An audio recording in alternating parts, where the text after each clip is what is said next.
Full stack development. ఇది ఇండస్ట్రీలో one of the hardest job and ఫ్రెషర్స్కి ఒక మంచి career option. Hello developers, welcome to training man. మీరు గనక తెలుగులో ఫుల్ స్టాక్ జావాని విత్ ప్రాజెక్ట్ హ్యాండ్స్ ఆన్ నేర్చుకోవాలనుకుంటే మేము యూట్యూబ్లో ఎవ్రీడే 8 PM to 9 PM మధ్య లైవ్ క్లాస్లో డైలీ ఒక టాపిక్ పైన హ్యాండ్స్ ఆన్ సెషన్ని కండక్ట్ చేస్తాం.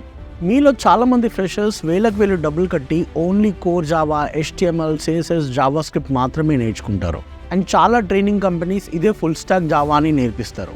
బట్ ఇవి ఫుల్ స్టాక్ జావాలో very basic fundamentals. Actual full stack development అంటే రైట్ ఫ్రమ్ ఫండమెంటల్స్ నుంచి back end, database and deployment వరకు ఒక ప్రాజెక్ట్ని ఎండ్ టు ఎండ్ డెవలప్ చేసి డిప్లాయ్ చేసేంత వరకు నేర్చుకోవాలి. ఇవన్నీ మీకు ఎవ్రీడే సెషన్లో నేర్పిస్తాం. మీరు చేయాల్సిందల్లా మా ఛానల్ని సబ్స్క్రైబ్ చేసుకుని ఎవ్రీడే లైవ్ సెషన్ని అటెండ్ అయ్యి మేమిచ్చే ఎక్సర్సైజ్ని ప్రాక్టీస్ చేయడమే. ఇది మీకు హెల్ప్ అవుతుంది అనుకుంటే ఇప్పుడే మా ఛానల్ని సబ్స్క్రైబ్ చేసుకోండి. మీ ఫ్రెండ్స్కి కూడా షేర్ చేసుకోండి. ఇది వాళ్ళకు కూడా చాలా హెల్ప్ అవుతుంది. 8 PMకి లైవ్లో కలుద్దాం. All the best.